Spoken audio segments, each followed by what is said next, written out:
बिहार में निशांत कुमार समेत 32 मंत्रियों ने ली पद और गोपनीयता की शपथ। प्रधानमंत्री नरेंद्र मोदी शपथ ग्रहण समारोह में हुए शामिल। पीएम के रोड शो में पटना में पुष्प वर्षा। बिजली पानी के मुद्दे पर प्रदेश भाजपा के चरणबद्ध आंदोलन का आज दूसरा दिन। कोल्हान प्रमंडल में सड़कों पर उतरे नेता और कार्यकर्ता। महंगाई पर झामुमो का धरना। देवघर में पुलिस ने जेवर दुकान में लूट का किया खुलासा। 3 अपराधी गिरफ्तार। रांची के तमाड़ में सड़क दुर्घटना में 2 की मौत। लोहरदगा में हाथियों का आतंक। और राज्य में 13 मई तक बारिश के आसार। बेमौसम बरसात से गर्मी से राहत और गिर सकता है तापमान। कई इलाकों के लिए आंधी और वज्रपात का अलर्ट।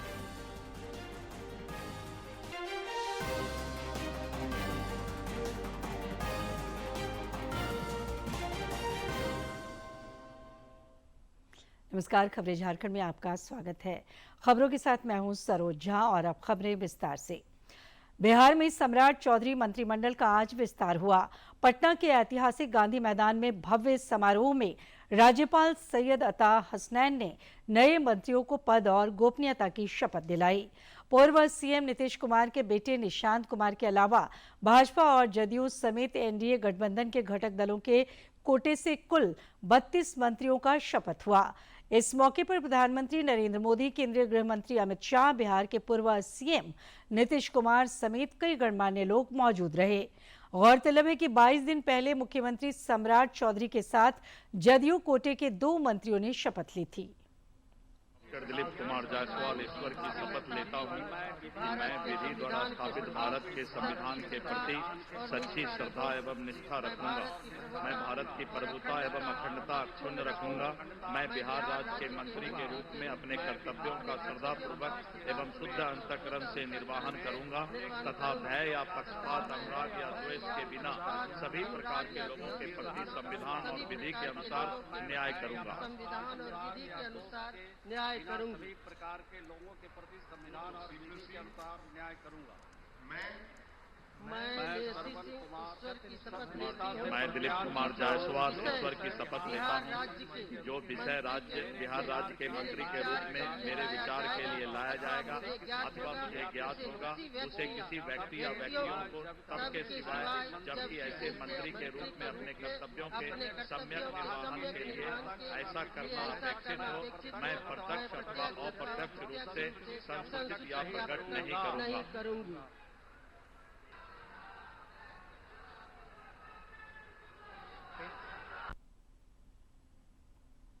इससे पहले पटना में प्रधानमंत्री नरेंद्र मोदी ने रोड शो किया। प्रधानमंत्री की झलक पाने के लिए इस दौरान सड़कों पर जन सैलाब उमड़ पड़ा। पुष्प वर्षा कर लोगों ने प्रधानमंत्री का स्वागत और अभिनंदन किया। श्री मोदी ने भी हाथ हिलाकर लोगों का अभिवादन स्वीकार किया।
बिजली और पानी को लेकर भाजपा के राज्यव्यापी चरणबद्ध आंदोलन का आज दूसरा दिन है।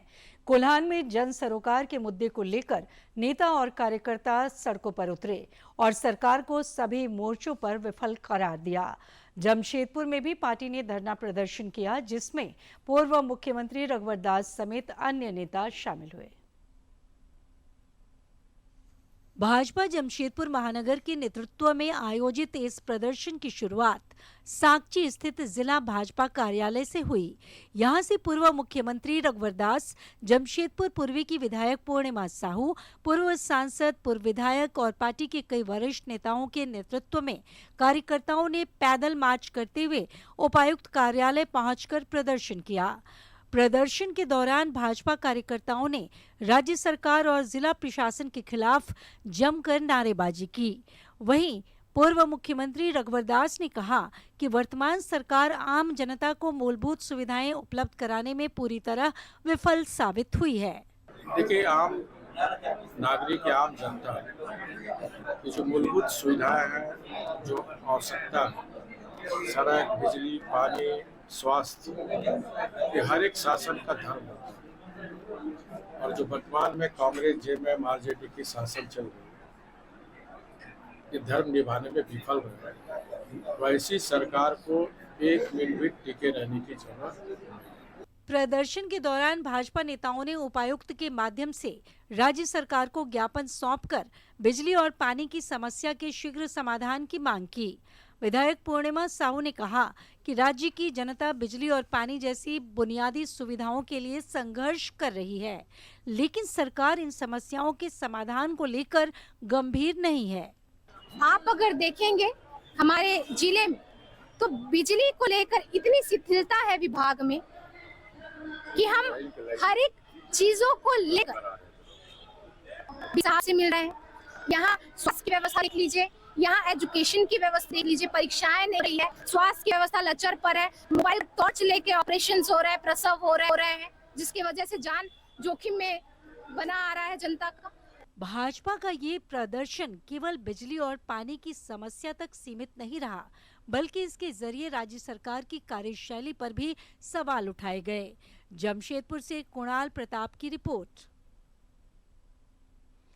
झामुमो भी महंगाई को लेकर आंदोलन की राह पर है।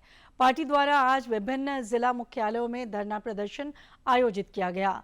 इस दौरान नेताओं और कार्यकर्ताओं ने महंगाई के मुद्दे पर केंद्र सरकार को घेरा। गौरतलब है कि पार्टी के केंद्रीय महासचिव सुप्रियो भट्टाचार्य ने इस मुद्दे पर मोर्चा खोलने का कल ऐलान किया था। नेता प्रतिपक्ष बाबूलाल मरांडी ने भ्रष्टाचार के मुद्दे पर एक बार फिर राज्य सरकार को घेरा है। उन्होंने मुख्यमंत्री हेमंत सोरेन को पत्र लिखकर राज्य के सभी थानों में सीसीटीवी कैमरा लगाने की प्रक्रिया में भ्रष्टाचार और अनियमितता की आशंका जताई है। श्री मरांडी ने तंज कसते हुए कहा कि राज्य में एक फार्मूला चल रहा है कि जो जितना बड़ा भ्रष्टाचारी वो उतना बड़ा अधिकारी। नेता प्रतिपक्ष ने आरोप लगाते हुए कहा कि पूजा सिंघल जैसे भ्रष्ट अधिकारियों द्वारा सीसीटीवी टेंडर को पहले निरस्त किया गया और फिर कथित रूप से कुछ चुनिंदा कंपनियों को लाभ पहुंचाने के उद्देश्य से नई निविदा निकाली गई। ये पूरा मामला राज्य के चर्चित शराब घोटाले की तर्ज पर एक नए घोटाले की आशंका पैदा करता है। उन्होंने सीएम से इस निविदा को तत्काल रद्द कर संबंधित अधिकारियों पर कठोर कार्रवाई की मांग की है। भाजपा के प्रदेश संगठन महामंत्री करमवीर सिंह ने देवघर बाबा वैद्यनाथ धाम मंदिर पहुंचकर पूजा अर्चना की। इस दौरान उन्होंने राज्य और देश की सुख समृद्धि की कामना की। बाद में पत्रकारों से बातचीत में संगठन महामंत्री ने कहा कि पश्चिम बंगाल में भाजपा ने ऐतिहासिक जीत दर्ज की है, जो पार्टी पर जनता के विश्वास का परिणाम है। संगठन सब आते ही पूजा करने के लिए और बंगाल की एक फतेह विजय प्राप्त किया है।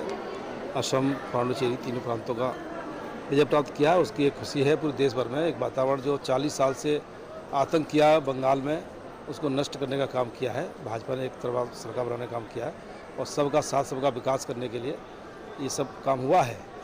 और मोदी जी के नेतृत्व में, राष्ट्रपति जी के नेतृत्व में ये काम आगे बढ़ रहा है। देश आज ऑपरेशन सिंदूर की पहली वर्षगांठ मना रहा है। इस क्रम में लेफ्टिनेंट जनरल राजीव घई ने आतंकवाद के खिलाफ भारत के सख्त रुख को दोहराया है। जयपुर में प्रेस कॉन्फ्रेंस के दौरान उन्होंने स्पष्ट किया कि देश की सुरक्षा के साथ कोई समझौता नहीं किया जाएगा। उन्होंने कहा कि ऑपरेशन सिंदूर सिर्फ एक सैन्य कार्रवाई ही नहीं थी, बल्कि एक सिद्धांत की जीत भी थी। Since Operation Sindoor was conducted, and as the then DGMO, I look back at not only a military operation, but possibly a defining moment in India's strategic journey. Operation Sindoor saw India very consciously and coherently go beyond its erstwhile approaches and methods and target terror across the line of control and our international boundary with Pakistan.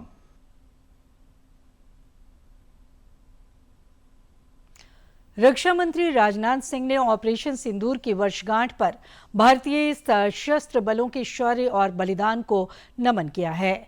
Social media post में उन्होंने एक video साझा कर कहा कि देश की सशस्त्र सेनाओं का साहस और समर्पण लगातार राष्ट्र की सुरक्षा सुनिश्चित कर रहा है। भारत आतंकवाद के खिलाफ जब भी कोई कार्रवाई करेगा तो आतंकवादियों और उनके आकाओं के लिए सरहद पार की जमीन भी सुरक्षित नहीं रहेगी।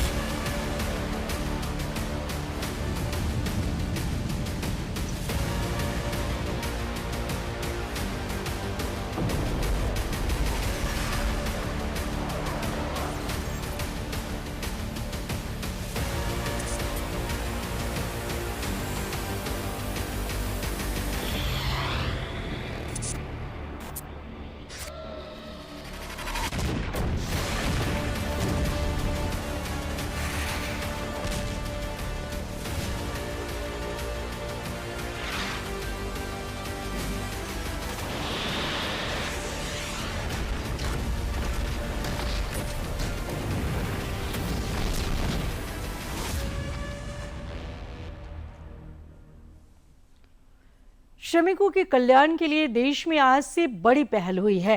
केंद्रीय मंत्री मनसुख मांडविया ने 40 वर्ष और उससे अधिक आयु के श्रमिकों के लिए नई दिल्ली में एक कार्यक्रम के दौरान राष्ट्रव्यापी वार्षिक स्वास्थ्य जांच पहल का शुभारंभ किया।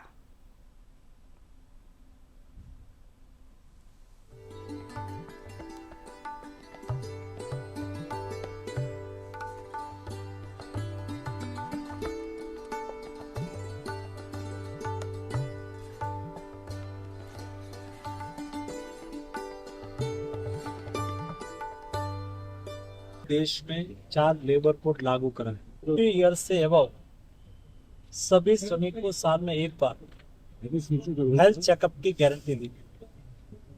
एक गारंटी का इम्प्लीमेंटेशन का प्रारंभ आज से सारे देश में हुआ है और देश के सभी श्रमिक को ESIC की हॉस्पिटल के द्वारा उसका हेल्थ चेकअप करा जाएगा, ताकि कई ऐसी बीमारी जो प्राइमरी लेवल पर ही संज्ञान में आ जाएगी तो उसका इलाज करके देश के हमारे श्रमिक का स्वास्थ्य को सुनिश्चित करा जाएगा। मैं आज आपके द्वारा देश के सभी 40 ईयर्स से एबव हमारे श्रमिक भाई और बहनों को अनुरोध करूंगा कि आप ESIC हॉस्पिटल की मुलाकात लेके आपका हेल्थ चेकअप करवाइए। देश में रेल सुविधाओं का विस्तार केंद्र सरकार की प्राथमिकता है। झारखंड को भी लगातार रेलगाड़ियों की सौगात मिल रही है। भारतीय रेलवे ने संतरागाछी से भाया रांची होकर जयपुर तक साप्ताहिक ट्रेन चलाने की घोषणा की है। इस ट्रेन से झारखंड में रहने वाले राजस्थानी परिवारों के अलावा विद्यार्थियों और पर्यटकों को विशेष रूप से लाभ मिलेगा।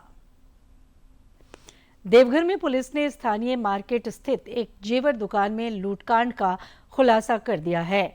इस मामले में 3 अपराधियों को पुलिस ने गिरफ्तार किया है। एसडीपीओ अशोक कुमार सिंह ने बताया कि जेवर दुकान में लूट मामले के उद्भेदन के लिए विशेष टीम बनाई गई थी, जिसने त्वरित कार्रवाई करते हुए अपराधियों को दबोचा। इन अपराधियों के पास से नगद और बाइक बरामद किया गया है। एक मोटरसाइकिल से जा करके और जो शिवम अलंकार ज्वेलर्स है उनके यहाँ शटर गिरा करके और जो लॉकर है या तिजोरी है उसको खोल करके और नकदी जो है ले करके और ये लोग भाग गए थे। उद्भेदन के क्रम में एक जो घटना में प्रयुक्त हुई मोटरसाइकिल है हीरो एक्सट्रीम वो बरामद हुई है। एक अभियुक्तों के पास से एक मोबाइल वो बरामद हुआ है और इनके पास से अलग अलग तीनों के पास से कुल मिलाकर के 10,100 रुपया बरामद हुआ है। राज्य में मादक पदार्थों के खिलाफ भी पुलिस का अभियान लगातार जारी है। साहिबगंज के बरहरवा थाना क्षेत्र में पुलिस ने गुप्त सूचना पर कार्रवाई करते हुए लगभग 20 किलो गांजा बरामद किया है। इस मामले में 2 अंतर्राज्यीय तस्कर गिरफ्तार किए गए हैं जो ओडिशा के रहने वाले हैं। मार्ग पर पहुंची तो उस समय पे उसकी जब तलाशी ली गई, तलाशी के दौरान 2 संदिग्ध व्यक्तियों से पूछताछ की गई। दोनों संदिग्ध व्यक्तियों ने, एक ने अपना नाम असीम मोहंती, दूसरे ने प्रफुल्ल चंद्र देवड़ी बताया। ये दोनों उड़ीसा के ही रहने वाले हैं और उनके पास से 2 बड़े बैग उनके पास थे। तो विधिवत सारी प्रक्रियाएं पूरी करते हुए जब बैग की तलाशी ली गई तो बैग में कुल 10 बंडल में, प्रत्येक बंडल में लगभग 2 केजी, कुल 20 केजी 180 ग्राम गांजा जो है वो बरामद हुआ। रांची के तमाड़ थाना क्षेत्र में शादी समारोह से लौट रही एक कार के तालाब में गिरने से हुए हादसे में 2 युवकों की मौत हो गई। बताया जा रहा है कि सिल्ली के बरलंगा के रहने वाले 2 युवक शादी समारोह में शामिल होकर देर रात कार से अपने घर लौट रहे थे। इसी दौरान चालाडी गांव के पास उनका वाहन अनियंत्रित होकर तालाब में जा गिरा। लोहरदगा के कुड़ू और आसपास के क्षेत्रों में जंगली हाथियों ने जमकर उत्पात मचाया है। इस दौरान गजराजों की टोली ने आधा दर्जन मकानों को नुकसान पहुंचाया और मकान में रखे खाद्य सामग्रियों को भी नष्ट कर दिया। हाथियों के रौद्र रूप की वजह से इलाके में दहशत का माहौल है। वन विभाग हाथियों के विचरण की निगरानी कर रहा है। हजारीबाग के बड़का गांव का हजारों साल पुराना मेगालिथ स्थल अब अंतर्राष्ट्रीय पहचान की ओर बढ़ रहा है। राज्य सरकार इस ऐतिहासिक और खगोलीय महत्व वाले स्थल को इंग्लैंड के प्रसिद्ध न्यू ग्रंज और हेरेंज की तर्ज पर विकसित करने की तैयारी में जुटी है। पर्यटन सचिव मुकेश कुमार ने कल क्षेत्र का भ्रमण किया। हजारीबाग के बड़का गांव स्थित पकरी बरवाडी का मेगालिथ स्थल अपने ऐतिहासिक और खगोलीय महत्व के लिए प्रसिद्ध है। लगभग 3000 से 4000 वर्ष पुराने ये पत्थर स्मारक आदिवासी समुदाय की वैज्ञानिक और खगोलीय समझ को दर्शाते हैं। हर वर्ष 21 मार्च और 23 सितंबर को सूर्य की किरणें पत्थरों के बीच से गुजरती है, जिसे इक्विनॉक्स की खगोलीय घटना कहा जाता है। इस ऐतिहासिक स्थल के विकास को लेकर कला एवं पर्यटन विभाग के सचिव मुकेश कुमार ने क्षेत्र का निरीक्षण कर आवश्यक दिशा निर्देश दिए।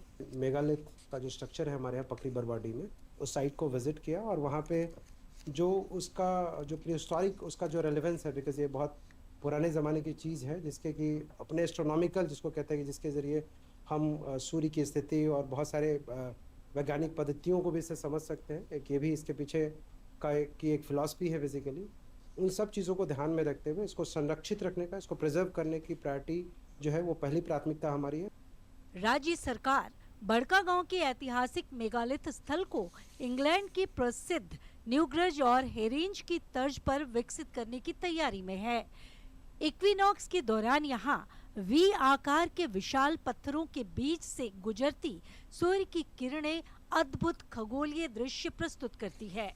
ये स्थल आदिवासी समाज की वैज्ञानिक सोच और खगोलीय ज्ञान का अनूठा उदाहरण माना जाता है। सरकार का मानना है कि इसके विकास से हजारीबाग को अंतर्राष्ट्रीय पहचान मिलने के साथ पर्यटन और रोजगार के नए अवसर भी सृजित होंगे। माननीय मुख्यमंत्री जी बहुत ही कंसर्न है इस स्थल को लेकर खासकर, और ये उनके निर्देश पर ही जो है ये पूरी टीम आज आपको यहाँ पे दिखाई पड़ी। माननीय मुख्यमंत्री जी की इच्छा है कि इसको हम लोग एक वर्ल्ड क्लास साइट के तौर पे डेवलप करें। बट वर्ल्ड क्लास साइट का मतलब फिर से कंक्रीट का जंगल नहीं है। इसका पर्पस ये है कि जैसे यूके में एक स्टोनहेंज करके जैसे एक जगह है, बाथ एंड स्टोनहेंज, जहाँ पे इसी तरह के मेगालिथिक स्ट्रक्चर हैं और वो एक वर्ल्ड क्लास टूरिस्ट प्लेस है। यदि इसे विश्व धरोहर का दर्जा मिलता है तो बड़का गांव सिर्फ झारखंड ही नहीं बल्कि पूरी दुनिया के पर्यटन मानचित्र पर अपनी अलग पहचान बना सकता है। डीडी न्यूज के लिए हजारीबाग से गौरव प्रकाश की रिपोर्ट। विश्व थैलेसीमिया दिवस की पूर्व संध्या पर रांची के आड्रे हाउस में एक विशेष कार्यक्रम का आयोजन किया गया। इस दौरान मंत्री हफीजुल हसन समेत अन्य गणमान्य लोग मौजूद रहे। वक्ताओं ने सबों से रक्तदान की अपील की और मरीजों को हर संभव मदद पहुंचाने की प्रतिबद्धता जताई। देखिए, यहाँ के इस थैलेसीमिया पेशेंट में जो बच्चे हैं या जो गार्जियन हैं वो बहुत उम्मीद और दर्द के साथ यहाँ पहुँचे हैं और मैं सरकार की तरफ से इनको आश्वस्त करता हूँ कि जहाँ तक मदद हो आउट ऑफ वे जा कर के हम लोग सरकार द्वारा माननीय मुख्यमंत्री जी को बोल करके इसमें हम लोग मदद करेंगे। इससे बड़ा पुण्य का काम और दूसरा नहीं हो सकता। आज जो देखने में बहुत कार्यक्रम में हम लोग जाते हैं लेकिन इस कार्यक्रम का महत्व जो है वो बहुत बड़ा है। और अब मौसम। राज्य के कई इलाकों में 13 मई तक बारिश की संभावना है। रांची और आसपास के क्षेत्रों में आज भी जोरदार बारिश हुई। बेमौसम बरसात से लोगों को गर्मी से काफी राहत मिली है। मौसम विज्ञान केंद्र रांची के पूर्वानुमान के मुताबिक आने वाले दिनों में पारा और थोड़ा नीचे गिर सकता है। 13 मई तक कई इलाकों में आंधी और वज्रपात को लेकर चेतावनी जारी की गई है। पिछले 24 घंटे के दौरान जमशेदपुर में अधिकतम तापमान 36.2 डिग्री सेल्सियस रिकॉर्ड किया गया, जबकि रांची के नजदीक कांके में न्यूनतम तापमान 17.4 डिग्री सेल्सियस दर्ज हुआ। इस अवधि में राज्य के कई इलाकों में हल्के से मध्यम दर्जे की बारिश हुई। राष्ट्रीय राजधानी दिल्ली के विधानसभा परिसर में कल शब्दों की एक अनोखी गूंज सुनाई पड़ी। मौका था प्रख्यात कवि कुमार विश्वास की प्रस्तुति अपने अपने राम का। राजधानी दिल्ली के विधानसभा परिसर में बुधवार को शब्दों की एक अलग ही गूंज सुनाई दी। मौका था प्रख्यात कवि और वक्ता कुमार विश्वास की विशेष प्रस्तुति अपने अपने राम का। इस कार्यक्रम में दिल्ली की मुख्यमंत्री रेखा गुप्ता और दिल्ली विधानसभा अध्यक्ष विजेंद्र गुप्ता समेत कई गणमान्य लोग मौजूद रहे। कुमार विश्वास ने राम के विभिन्न रूपों और उनके मूल्यों को अपनी खास शैली में प्रस्तुत किया। कविता, विचार और भावनाओं के इस संगम ने श्रोताओं को गहराई से प्रभावित किया। 1 और 2 जून को नई दिल्ली में पहला international big cats alliance summit आयोजित किया जाएगा। केंद्रीय पर्यावरण मंत्री भूपेंद्र यादव ने एक समारोह में इस समिट का लोगो लॉन्च किया।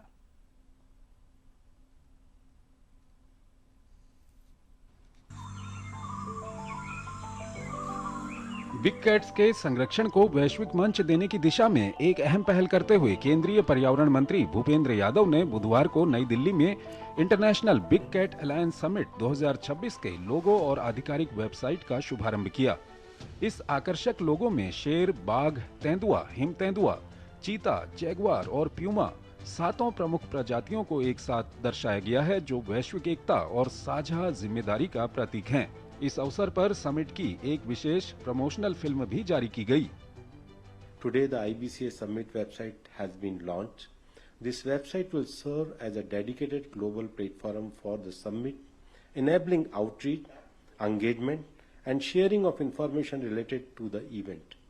The summit is strategically significant as it will strengthen international partnerships, promote South-South cooperation, and inspire collective action across big cat range countries. It will also help conservation efforts with global biodiversity and climate goals. अपने संबोधन में केंद्रीय पर्यावरण मंत्री ने इसे वैश्विक स्तर पर बिग कैट संरक्षण के लिए एक ऐतिहासिक पहल बताया। उन्होंने प्रोजेक्ट टाइगर जैसी योजनाओं का उल्लेख करते हुए कहा कि भारत ने ये साबित किया है कि संरक्षण और विकास साथ साथ चल सकते हैं, जिससे पर्यावरण मजबूत होता है और लोगों की आजीविका भी सशक्त होती है। A key outcome of the summit will be adoption of the Delhi Declaration on Big Cat Conservation, a unified global commitment that will articulate shared priorities, strengthen transboundary cooperation, and promote a landscape-based approach for conservation big cats and their habitats. Save big cats, save humanity, save ecosystem theme के साथ ये summit अंतर्राष्ट्रीय सहयोग को मजबूत करने और सामूहिक प्रयासों को बढ़ावा देने का मंच बनेगी। गौरतलब है कि अंतर्राष्ट्रीय बिग कैट अलायंस की शुरुआत 2023 में प्रधानमंत्री नरेंद्र मोदी के नेतृत्व में की गई थी, जो दुनिया भर में बिग कैट संरक्षण के लिए एक अनूठा वैश्विक गठबंधन है। तापस भट्टाचार्य की report, DD news. Chronic kidney disease एक गंभीर स्वास्थ्य समस्या है जो धीरे धीरे किडनी की कार्य क्षमता को प्रभावित करती है। योग और आयुर्वेदिक उपायों की मदद से किडनी को कैसे स्वस्थ रखा जा सकता है और इस बीमारी के जोखिम को कैसे कम किया जा सकता है, देखिए इस रिपोर्ट में। क्रोनिक किडनी डिजीज एक गंभीर अवस्था है। जब किडनी धीरे धीरे अपनी कार्य क्षमता खोने लगती है तो इस स्थिति को CKD यानी क्रोनिक किडनी डिजीज कहा जाता है। क्रोनिक किडनी डिजीज लंबे समय तक चलने वाली बीमारी है। बीमारी के शुरुआती अवस्था में इसके कोई लक्षण नहीं होते, इसलिए रोग का पता नहीं चल पाता। किडनी डिजीज से प्रभावित होने पर आमतौर पर व्यक्ति में थकान महसूस होना, पैरों व टखनों में सूजन, बार बार पेशाब आना, भूख कम लगना और मितली या उल्टी जैसा लगना, इस प्रकार के लक्षण हो सकते हैं। डायबिटीज, हाई ब्लड प्रेशर, धूम्रपान करना और अनियंत्रित जीवन शैली के कारण गुर्दे प्रभावित हो सकते हैं। सरल प्राकृतिक उपाय क्रोनिक किडनी डिजीज के खतरे को कम करने में उपयोगी है। आज जानते हैं कुछ आसनास क्रोनिक किडनी डिजीज मैनेज करने के लिए। मंडूकासन, नीलिंग पोस्चर में आ जाइए। फिर यहाँ से आपका नीज एक साथ में, टोज टच करना है आपको और आपके हील्स को दूर करके उसके बीच में बैठ जाना है, वज्रासन में। फिर यहाँ से आपके हाथों की मुट्ठी बनानी है और एक साथ कुछ इस तरह से। और अंत में इस बुलेटिन के मुख्य समाचार एक बार फिर।